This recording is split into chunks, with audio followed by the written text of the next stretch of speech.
So, hello everyone, welcome to my channel. Today, in this video, we'll be discussing CPR, BLS, and ALS. What exactly is CPR? Cardiopulmonary resuscitation. అంటే ఏంటి? Resuscitation అంటే regaining consciousness. అంటే ఒక అన్కాన్షియస్గా ఉన్న పర్సన్లో కాన్షియస్నెస్ని మళ్ళీ తిరిగి తీసుకురావడాన్ని రిససిటేషన్ అంటాం. Using chest compressions and rescue breaths. And what is basic life support? ఇది just it's a basic emergency care, advance life support వచ్చే వరకు. And what does advance life support mean? So అందులో డ్రగ్స్ ఉంటాయి, advanced airway devices ఉంటాయి, ECG monitors ఉంటాయి. ఈజీగా గుర్తుపెట్టుకోవడానికి BLS అంటే ఏంటి అంటే we use CPR, AED and basic airway. ALS అంటే advanced airway like laryngoscope, ET tube, ఆంబూ bag etcetera. And drugs like adrenaline, amiodarone etcetera. And ECG and defibrillator ఇవన్నీ ఏఎల్ఎస్లో ఉంటాయి. బట్ బిఎల్ఎస్లో we don't have access to all those things కాబట్టి we'll just use chest compressions. AED if possible. అంటే AED అంటే ఏంటి అంటే automated external defibrillator. అదేం లేదు, ఒక చిన్న మెషిన్కి 2 ప్యాడ్స్లా ఉంటాయి అన్నమాట. We have to stick them on the chest. అది ఒకవేళ షాకబుల్ రిథమ్ అదే చూసి షాక్ ఇస్తూ ఉంటుంది అనమాట. అండ్ దాంతోపాటు basic airway. So this is the AED machine. So when is CPR needed, indications ఏంటి, ఎప్పుడు చేయాలి పేషెంట్కి CPR? If a patient is unresponsive అంటే పిలిచినా పలకకపోవడం. And if a patient is not breathing normally or only gasping. And if a patient does not have palpable pulse. Carotid artery చూస్తాం usually మనం. So what exactly is gasping? It's not normal breathing. Simply చెప్పాలంటే abnormal breathing. ఇర్రెగ్యులర్గా ఉంటుంది అన్నమాట pattern. అప్పుడప్పుడు ఎక్కిళ్ళలో వస్తూ ఉంటాయి if you observe in some patients. So అలా వచ్చినప్పుడు we have to start CPR immediately. అంటే లైక్ గ్యాస్పింగ్ ఏం ఏం చెప్తుంది అంటే మనకి your brain is not getting enough oxygen and your heart is not pumping effectively అని చెప్తుంది అనమాట. అప్పుడు అలాంటప్పుడు గ్యాస్పింగ్ వస్తుంది. So you have to start CPR immediately. So what are the goals of CPR?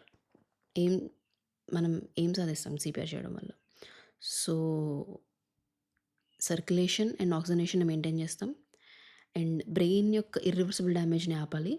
And ALS వచ్చే వరకు మనం కొంచెం టైం కావాలి కాబట్టి బేసిక్ లైఫ్ సపోర్ట్ ఇస్తాం పేషెంట్కి. సో ఏముంటుంది బేసిక్ లైఫ్ సపోర్ట్లో? స్టెప్స్ ఏంటి? So it includes chest compressions, airway support and AED if available. ఇందాక చూసినట్టు.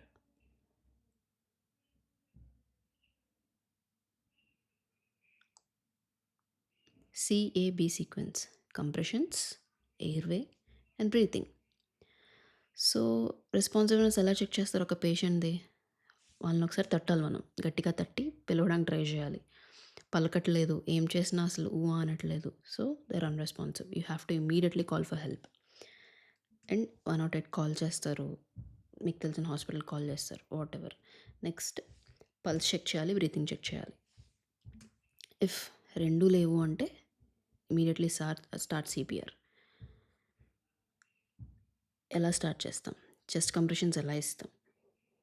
సో పొజిషన్ ఉంటుంది కదా, ఆ పొజిషన్ ఏంటి అంటే centre of the chest, the lower half of the sternum యొక్క లోవర్ హాఫ్ మీద కరెక్ట్గా you should lock your both of the hands and heel of your hand should come at this lower half of the sternum. So అక్కడ hands పెట్టి you have to put your elbows straight. Elbows ఒకవేళ ఇలా bend అయిపోతే మనకి షోల్డర్స్లో pressure పడదు అనమాట chest మీద. So elbows స్ట్రైట్గా ఉండాలి. You have to lock both of your hands. Lower half the sternum మీద పెట్టి డెప్త్ 5 to 6 సెంటీమీటర్స్ వచ్చేలాగా పర్ మినిట్కి 100 to 120 కంప్రెషన్స్ ఇవ్వాలి. ఇలా చేస్తేనే అది ఎగ్జాక్ట్ చెస్ట్ కంప్రెషన్. అదర్వైజ్ అసలు నీడే ఉండదు నువ్వు ఎన్నిసార్లు చేసినా. So quality compressions are equal to survival. ఎంత క్వాలిటీ కంప్రెషన్స్ ఇస్తే అంత సర్వైవల్ రేట్ ఎక్కువ ఉంటుంది. సో ఎయిర్వే, లైక్ ఎయిర్వేని కాపాడడానికి ఏం చేయాలంటే యూజువల్లీ హెడ్ ఎలా పైకి టిల్ట్ చేసి చిన్న ఇలా లేపాలన్నమాట కొంచెం. And next breathing. What is breathing? మీరు వినే ఉంటారు యూజువల్లీ క్లాసెస్లో 30:2 అంటారనమాట. సో ప్రతి 30 చెస్ట్ కంప్రెషన్స్‌కి ఒక 2 బ్రీత్స్ ఇవ్వాలి. ఒక ఈచ్ బ్రీత్ ఓవర్ 1 సెకండ్ వచ్చేలాగా. సో, మీరు కరెక్ట్‌గా బ్రీత్ ఇస్తున్నారో లేదో ఎలా ఎలా తెలుస్తది? ఇచ్చినప్పుడు మనం మామూలుగా ఇన్‌హేల్ చేస్తే చెస్ట్ ఎలా పైకి రైజ్ అవుతదో, సో, మీరు బ్రీత్ ఇచ్చినప్పుడు చెస్ట్ అలా రైజ్ అవ్వాలి. అప్పుడు కరెక్ట్‌గా వెళ్ళినట్టు. So, there something called compression ventilation ratio. అంటే ఎన్ని కంప్రెషన్స్‌కి ఎంత వెంటిలేషన్ ఇవ్వాలి. That is 30:2. So, for 30 compressions you have to give 2 breaths.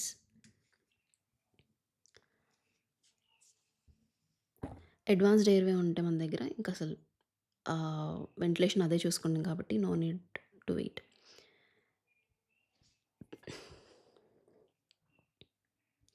So, ఇప్పుడు ఓకే. ఇప్పుడు రిసస్టేట్ చేస్తాం.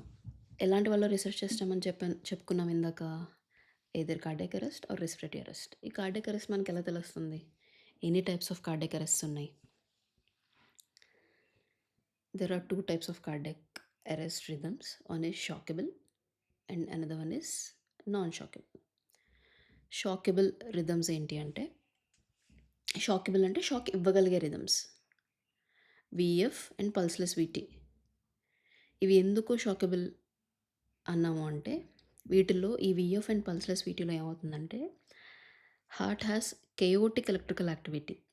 అంటే there is electrical activity but ఇష్టం వచ్చినట్టు ఫాస్ట్‌గా ఉంటదనమాట. ఎక్కడి నుంచి పడితే అక్కడి నుంచి ఇంపల్సెస్ వచ్చేస్తాయి. ఎలక్ట్రికల్ యాక్టివిటీ చాలా కెయోటిక్‌గా ఉంటుంది. But there is no effective pumping. Electrical activity ఉంటుంది గానీ, మెకానికల్ కాంట్రాక్షన్ ఎఫెక్టివ్‌గా ఉండదు.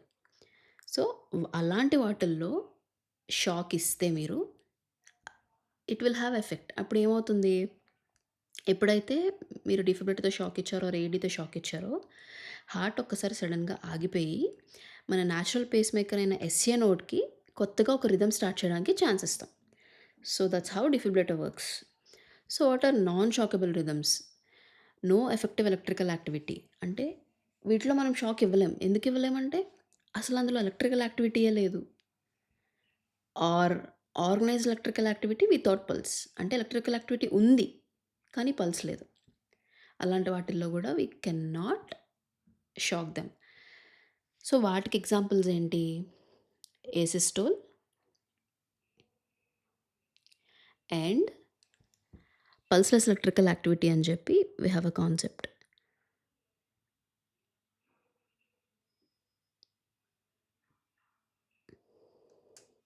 సో, ఏసిస్టోల్ అంటే ఫ్లాట్ లైన్ మీరు చూసిందే. సో, వాటిల్లో ఏంటి, అసలు ఎలక్ట్రికల్ యాక్టివిటీయే ఉండదు. అసలు ఇంపల్సెసే రావట్లేదు. సో, అందులో షాక్ చేసి మీరు ఏం చేస్తారు? ఆ పేషెంట్‌ని ఏం చేయలేం.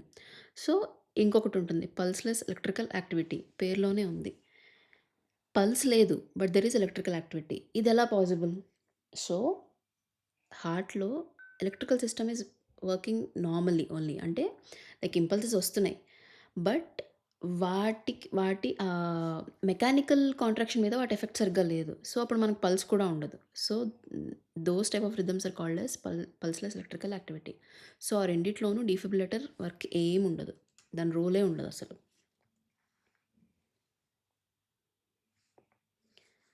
ఇంకా డిఫిబ్రిలేటర్ మీకు తెలిసిందే. A defib, this is very important point. A defib does not start the heart. It stops all the chaotic electrical activity at once. So, అందుకే డిఫిబ్రిలేటర్ మనం హార్ట్ మళ్ళీ స్టార్ట్ అవ్వడానికి వాడం. ఏ హార్ట్‌లో అయితే కేయోటిక్ ఎలక్ట్రికల్ యాక్టివిటీ ఉందో, దాని మీద మనం షాక్ చేస్తే, ఒక్కసారిగా పిచ్చిగా వచ్చే ఎలక్ట్రికల్ యాక్టివిటీ అంతా ఆగి, normal like natural pacemaker అయిన ఎస్ఏ నోడ్ మళ్ళీ ఒక నార్మల్ రిథమ్‌ని స్టార్ట్ చేస్తది. So, that's how defibrillator works.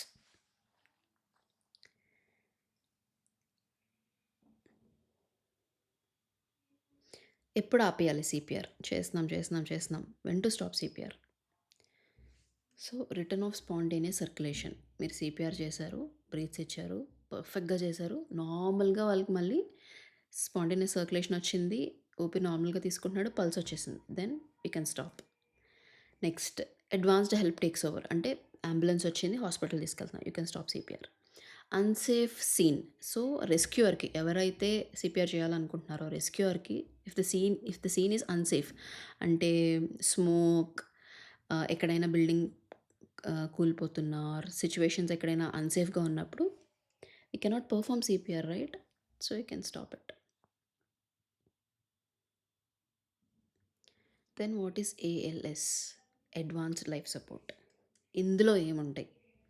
So this includes advanced airway management, ventilators అని, laryngoscope, ET tube, ambu bags ఇవన్నీ.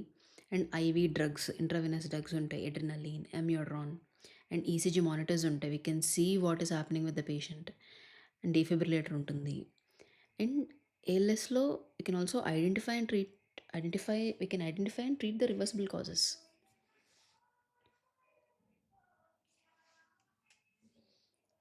ఎస్, ఇందాక చెప్పినట్టు.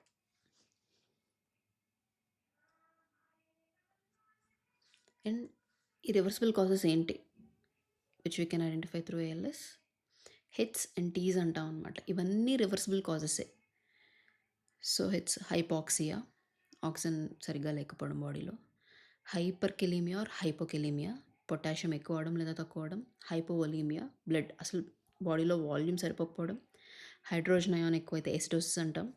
And hypothermia, low temperatures. And what are Ts? Tension pneumothorax, tamponade, cardiac tamponade, toxins, pulmonary thrombosis, and coronary thrombosis. These are all the reversible causes where we can use ALS.